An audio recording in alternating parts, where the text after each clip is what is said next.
Hello ನನ್ನ ಕುಟುಂಬದವರೇ, ಹೇಗಿದ್ರೆಲ್ಲರೂ?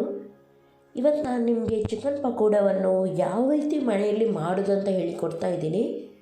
ತುಂಬ simple ಉಂಟು ಹಾಗೂ ಮಕ್ಕಳಿಗೆ ತುಂಬ ಇಷ್ಟ ಆಗುತ್ತೆ. ಇದು ನೋಡುವಾಗ ಚಿಕನ್ ಕಬಾಬ್ ಥರ ನಿಮಗೆ ಕಾಣ್ಬೋದು ಇದು, ಆದರೆ ಇದಕ್ಕೆ ತುಂಬ ಡಿಫ್ರೆಂಟಾಗಿ ಬೇರೆ ರೀತಿಯಲ್ಲೇ ಮಸಾಲ ಹಾಕಲಿಕ್ಕೆ ಹಾಗೂ ತುಂಬ ಸ್ಪೈಸಿಯಾಗಿ ತುಂಬ ಚೆನ್ನಾಗಾಗುತ್ತೆ ಇದು. ಸಂಜೆ ಹೊತ್ತಿಗೆ ನೀವು ಮಕ್ಕಳಿಗೆ ಸ್ವಲ್ಪ ಹಸಿವಾಗುತ್ತೆ ಅಂತ ಹೇಳುವಾಗ ಇದನ್ನು ಮಾಡಿಕೊಡ್ಬೋದು. ನೋಡ್ತಾ ಇದ್ದೀರಲ್ಲ ಎಷ್ಟು ಚೆನ್ನಾಗಿ ಕಾಣ್ತಾ ಉಂಟಂತ ಹೇಳಿ. ಇನ್ನೂ ಕೂಡ ಯಾರು ನನ್ನ ಚಾನಲ್ಗೆ ಸಬ್ಸ್ಕ್ರೈಬ್ ಮಾಡಲಿಲ್ಲ ನೋಡಿ, ಲೈಕ್ ಮಾಡಲಿಲ್ಲ, ಅವರು ಇವಾಗಲೇ ಮಾಡಿ ಹಾಗೂ ನಿಮ್ಮ ಫ್ರೆಂಡ್ಸ್ ಜೊತೆ ಎಲ್ಲರ ಜೊತೆ ಶೇರ್ ಮಾಡಿ. ಓಕೆ, ಇವಾಗ ನಾನು ತೋರಿಸ್ತೀನಿ ಯಾವ ರೀತಿ ಇದನ್ನು ಮಾಡೋದಂತ ಹೇಳಿ. ಓಕೆ, ಇಲ್ಲಿ ನಾನು ಬೋನ್ಲೆಸ್ ಚಿಕನ್ ತೊಗೊಂಡಿದ್ದೀನಿ. ಮಾಮೂಲಿ ಚಿಕನ್ ತರ್ತೀರಲ್ಲ ಅಂಗಡಿಯಿಂದ, ಅದೇ ತೊಗೊಂಡು ಬನ್ನಿ. ಎಲ್ಲೂ ಬಿದ್ದದ್ದೇ ಅದರಲ್ಲಿ ಸ್ವಲ್ಪ ಮಾಂಸವನ್ನು ಸಪ್ರೇಟ್ ಮಾಡಿ ತೆಗೀರಿ. ಓಕೆ, ಈಗ ನಾನು ಇದಕ್ಕೆ ಜಿಂಜರ್ ಗಾರ್ಲಿಕ್ ಪೇಸ್ಟನ್ನು ಹಾಕ್ತಾಯಿದ್ದೀನಿ, ಒಂದು ಅರ್ಧ ಸ್ಪೂನಷ್ಟು. ಮತ್ತು ಖಾರ ಪೌಡರನ್ನು ನಾನಿಲ್ಲಿ 3 ಸ್ಪೂನಷ್ಟು ಹಾಕ್ತಾಯಿದ್ದೀನಿ, ಸಣ್ಣ ಸ್ಪೂನಲ್ಲಿ. ನಿಮಗೆ ಖಾರ ಸ್ವಲ್ಪ ಕಮ್ಮಿ ಆದರೆ ಸ್ವಲ್ಪ ಕಮ್ಮಿ ಹಾಕಿ. ಆಮೇಲೆ ಸ್ವಲ್ಪ ಗರಂ ಮಸಾಲ, ಒಂದು 1/4 ಸ್ಪೂನಿಂದ ಕಮ್ಮಿನೇ ಗರಂ ಮಸಾಲ. ಆಮೇಲೆ ಅರಶಿನ ಹುಡಿ ಒಂದು ಅರ್ಧ ಸ್ಪೂನು. ಆಮೇಲೆ ಕರಿಬೇವು ಸೊಪ್ಪು. ಆಮೇಲೆ ನೋಡಿ ಸಣ್ಣದಾಗಿ ಹೆಚ್ಚಿದ ಒಂದು ಅರ್ಧ ನೀರುಳ್ಳಿ ಸಣ್ಣದಾಗಿ ಹೆಚ್ಚಿದ್ದೀನಿ. ನಾನಿಲ್ಲಿ 3/4 kg ಮಾಡಿ ತೋರಿಸ್ತಾ ಇದ್ದೀನಿ. ಆಮೇಲೆ ಇದು ಕಡಲೆ ಹಿಟ್ಟು 1 ಸ್ಪೂನಷ್ಟು, ದೊಡ್ಡ ಸ್ಪೂನಲ್ಲಿ ಫುಲ್ 1 ಸ್ಪೂನಷ್ಟು ಕಡಲೆ ಹಿಟ್ಟು. ಅದೇ ಸ್ಪೂನಲ್ಲಿ 1 ಸ್ಪೂನಷ್ಟು ಇದು ಎಂತ ಹೇಳ್ತಾರೆ, ಅಕ್ಕಿ ಹಿಟ್ಟು ಅಂತ ಹೇಳ್ತೀವಿ ನೋಡಿ ಅದು. ಆಮೇಲೆ ಇದು ಸ್ವಲ್ಪ ಒಂದು ಅರ್ಧ ಸ್ಪೂನಷ್ಟು ಕಾರ್ನ್ಫ್ಲವರ್ ಪೌಡರ್. ಆಮೇಲೆ ರುಚಿಗೆ ತಕ್ಕಷ್ಟು ಉಪ್ಪು. ಆಮೇಲೆ ಸ್ವಲ್ಪ ವೆನಿಗರ್ ಹಾಕ್ತಾಯಿದ್ದೀನಿ. ನೀವು ಬೇಕಿದ್ರೆ ಲಿಂಬೆ ರಸ ಕೂಡ ಹಾಕ್ಬೋದು. ಇದು ಹುಳಿಗೆ ವೆನಿಗರ್, ಲಿಂಬೆ ರಸ ಅಥವಾ ಹುಳಿ ನೀರು ಯಾವುದು ಬೇಕಿದ್ರೂ ನೀವು ಹಾಕ್ಬೋದು. ಚೆನ್ನಾಗಿ ಇದನ್ನು ಮಿಕ್ಸ್ ಮಾಡಿ. ನೀರೆಲ್ಲ ಏನೂ ಹಾಕಲಿಕ್ಕೆ ಹೋಗಬೇಡಿ, ಇದೇ ರೀತಿ ಇದನ್ನು ಮಿಕ್ಸ್ ಮಾಡಿ. ಡ್ರೈಯೇ ಇರಲಿ ಇದು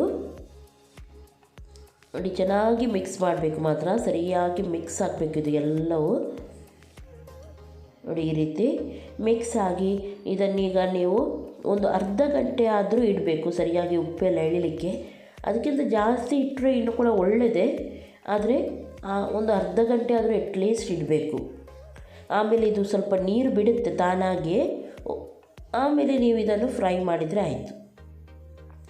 ನೀವು ಇಡ್ತೀರಲ್ಲ ಮ್ಯಾರಿನೇಟ್ಗೆ, ಆವಾಗಲೇ ಇದು ಸರಿಯಾಗಿ ನೀರು ಬಿಡುತ್ತೆ ನೋಡಿ. ಈ ರೀತಿ ಸರಿಯಾಗಿ ಮಿಕ್ಸ್ ಮಾಡಿ ಡ್ರೈನೇ ಇಡಿ. ನೋಡ್ತಾ ಇದ್ರಲ್ಲ ಎಷ್ಟು ಡ್ರೈ ಉಂಟಂತ ಹೇಳಿ ನೋಡಿ. ಈ ರೀತಿ ಡ್ರೈ ಇರಬೇಕು, ಸರಿಯಾಗಿ ಕೋಟಿಂಗ್ ಆಗಬೇಕು ನೋಡಿ. ಈ ರೀತಿ ಡ್ರೈ ಇರಬೇಕು. ಓಕೆ, ಇದನ್ನೀಗ ಮ್ಯಾರಿನೇಟ್ಗೆ ಇಡ್ತೀನಿ. ಓಕೆ ನೋಡಿ, ಒಂದು ಅರ್ಧ ಗಂಟೆ ಆಗಿದೆ. ಇವಾಗ ನೋಡಿ ಸ್ವಲ್ಪ ನೀರು ಬಿಟ್ಟಂಗೆ ಆಗಿದೆ, ನೋಡ್ಬೋದು ನೀವು.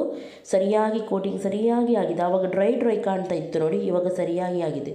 ಒಮ್ಮೆಲೆ ಈ ರೀತಿ ಸರಿಯಾಗಿ ಆಗಲಿಲ್ಲ, ಇನ್ನೂ ಕೂಡ ಡ್ರೈ ಉಂಟಂತ ಹೇಳಿದರೆ ಇವಾಗ ನೀವು ಸ್ವಲ್ಪ ಬೇಕಿದ್ದರೆ ನೀರು ಹಾಕ್ಬೋದು ನೋಡಿ. ಈ ರೀತಿ ಇರಬೇಕು, ನೋಡಿದ್ರಲ್ಲ. ಇವಾಗ ನಾನಿಲ್ಲಿ ಎಣ್ಣೆ ಬಿಸಿ ಮಾಡಲಿಕ್ಕೆ ಇಟ್ಟಿದ್ದೀನಿ. ಎಣ್ಣೆ ಸರಿಯಾಗಿ ಬಿಸಿ ಆಗಬೇಕು, ಒಳ್ಳೆ ರೀತಿಯಲ್ಲಿ ಬಿಸಿ ಆಗಬೇಕು. ಆಮೇಲೆ ನಾವು ಇದಕ್ಕೆ ಬಿಡಬೇಕು. ಎಣ್ಣೆ ತುಂಬ ಇಡಬೇಕಂತ ಇಲ್ಲ. ನಾನಿಲ್ಲಿ ನೋಡಿ ಪ್ಯಾನಲ್ಲಿ ಒಂದು 1/4 ಭಾಗದಷ್ಟು ಎಣ್ಣೆನ ಇಟ್ಟಿದ್ದೀನಿ. ಓಕೆ, ಇವಾಗ ಎಣ್ಣೆ ಸರಿಯಾಗಿ ಬಿಸಿಯಾಗಿದೆ. ಇವಾಗ ನಾನು ಇದನ್ನು ಒಂದೊಂದಾಗಿ ಬಿಡ್ತಾ ಇದ್ದೀನಿ ನೋಡಿ. ಈ ರೀತಿ ಕಬಾಬೆಲ್ಲ ಯಾವ ರೀತಿ ಮಾಡ್ತೀವಿ ನೋಡಿ ಅದೇ ರೀತಿ, ಆದರೆ ಇದು ಟೇಸ್ಟ್ ಕೂಡ ಸಪ್ರೇಟಾಗಿ ಬರುತ್ತೆ ಹಾಗೂ ತುಂಬ ಚೆನ್ನಾಗಿ ಬರುತ್ತೆ. ಜಸ್ಟ್ ಒಮ್ಮೆ ಟ್ರೈ ಮಾಡಿ ನೀವು. ಹೀಗೆ ಒಂದೊಂದಾಗಿ ಬಿಡಿ, ತುಂಬ ಒಮ್ಮೆಲೆ ಬಿಡಬೇಡಿ. ಯಾಕೆಂದರೆ ಎಣ್ಣೆ ಸ್ವಲ್ಪ ತಣ್ಣಗಾದರೆ ನಮ್ಮ ಚಿಕನ್ನಿಗೆ ಎಣ್ಣೆ ಎಳ್ಕೊಳ್ಳುತ್ತೆ. ಹಾಗೂ ಗ್ಯಾಸ್ ಆದಷ್ಟು ಫಾಸ್ಟಲ್ಲೇ ಇರಲಿ ಯಾವಾಗಲೂ. ಓಕೆ ನೋಡಿ, ಇವಾಗ ನಾನು 1 ರೌಂಡಷ್ಟು ಮಾತ್ರ ಬಿಟ್ಟಿದ್ದೀನಿ, ಆಗುವಷ್ಟು ಮಾತ್ರ.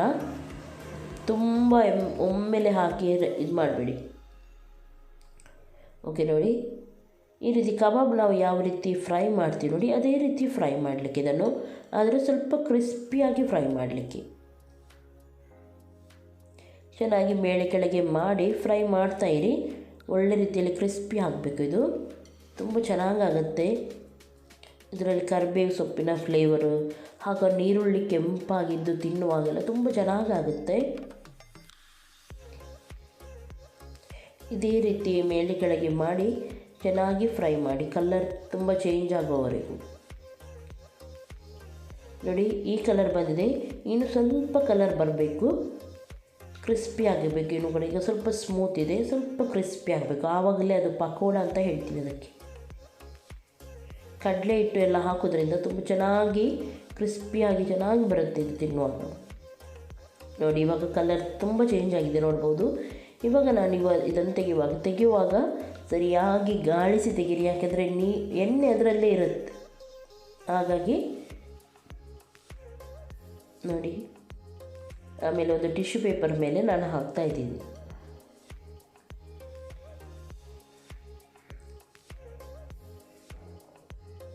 ಓಕೆ, ಇದೇ ರೀತಿ ತೆಗೆದ್ರೆ ಆಯಿತು. ನೋಡ್ತಾ ಇದ್ದೀರಲ್ಲ, ನೋಡುವಾಗ ನಿಮ್ಗೆ ಎನಿಸ್ಬೋದು ಇದು ಕಬಾಬ್ ರೀತಿ ಆಗುತ್ತೆ ಅಂತೇಳಿ, ಆದರೆ ನೋಡಿದ್ರಲ್ಲ ಇದರ ಮಸಾಲ ಎಲ್ಲ ಚೇಂಜ್, ಹಾಗಾಗಿ ಇದು ತುಂಬ ಚೆನ್ನಾಗಾಗುತ್ತೆ, ಪಕೋಡ ರೀತಿಯೇ ಆಗುತ್ತೆ. ನಾನು ಆಲ್ರೆಡಿ ಹೇಳಿದೆ ನಿಮಗೆ, ಚಿಕನ್ ನೀವು ತರುವಾಗ ಬೋನ್ಲೆಸ್ ಅಂತಲೇ ಕೇಳಿ ತರಬೇಡಿ, ಯಾಕೆಂದರೆ ಆವಾಗ ತುಂಬ ಕಾಸ್ಟ್ಲಿ ಆಗುತ್ತೆ. ಎಲ್ಲರಿಗೆ ಹೇಳೋದಲ್ಲ, ತರುವವರು ತರಲಿ, ಆದರೆ ಕೆಲವರಿಗೆ ಬೋನ್ಲೆಸ್ ಅಂತ ಹೇಳಿ ತಂದರೆ ನೀವು ತುಂಬ ಕಾಸ್ಟ್ಲಿ ಆಗುತ್ತೆ. ಹಾಗಾಗಿ ಚಿಕನ್ ತರ್ತಿರಲ್ಲ ಅದರಲ್ಲಿ ಎಲುಬು ಇದ್ದದನ್ನು ಸಪ್ರೇಟಾಗಿಡಿ, ಆಮೇಲೆ ಚಿಕನ್ ಅದರಲ್ಲಿ ಮಾಂಸ ಇರುತ್ತೆ ನೋಡಿ, ಅದನ್ನು ಕಟ್ ಮಾಡಿ ಈ ರೀತಿ ನೀವು ಹಾಕಿದರೆ ಆಯಿತು. ಓಕೆ, ಉಳಿದದ್ದನ್ನು ಕೂಡ ನಾನು ಅದೇ ರೀತಿ ಬಿಡ್ತೀನಿ. ಉಳಿದದ್ದು ಬಿಡುವಾಗ ಸ್ವಲ್ಪ ಹೊತ್ತು ನಿಲ್ಲಿ, ಎಣ್ಣೆ ಬಿಸಿ ಆಗಲಿ, ಆಮೇಲೆ ನೀವು ಬಿಡಿ. ತೆಗೆದ ತಕ್ಷಣ ಬಿಡಲಿಕ್ಕೆ ಹೋಗಬೇಡಿ, ಸ್ವಲ್ಪ ಎಣ್ಣೆ ಬಿಸಿ ಆಗಲಿ ಆಮೇಲೆ ಬಿಡಿ.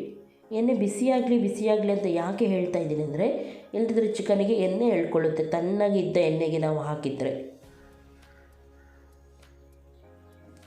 ಓಕೆ ನೋಡಿ, ಆವಾಗ ಯಾವ ರೀತಿ ನಾನು ಹೇಳಿದೆ ನೋಡಿ, ಅದೇ ರೀತಿ ಬಿಟ್ಟರೆ ಸಾಕು.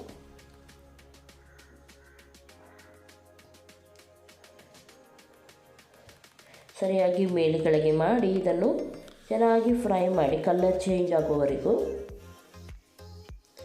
ಒಳ್ಳೆ ರೀತಿಯಲ್ಲಿ ಚೇಂಜ್ ಆಗಲಿ, ಕ್ರಿಸ್ಪಿ ಅಂತ ನಿಮಗೆ ಗೊತ್ತಾಗುತ್ತೆ. ತೆಗೆಯುವಾಗ ಕರ ಅಂತಾಗಿದೆ, ಕ್ರಿಸ್ಪಿ ಆಗುತ್ತೆ.